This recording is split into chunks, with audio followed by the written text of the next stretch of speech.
Hamas के साथ साथ इजराइल हिजबुल्लाह के हमलों से निमट रहा है। हिजबुल्लाह ने इजराइल पर बड़ा हमला बोला है।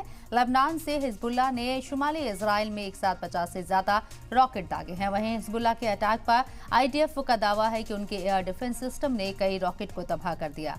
वहीं हमले के बाद Israeli PM Benjamin Netanyahu action में है। लेबनान में एयर स्ट्राइक की तैयारी है।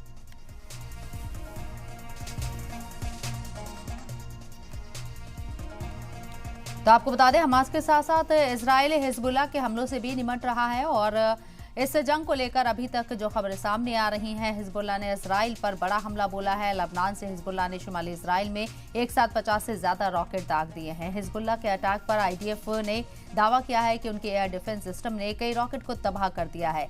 वहीं हमले के बाद Israeli PM Benjamin Netanyahu action में है। लेबनान में एयर स्ट्राइक की तैयारी की जा रही है।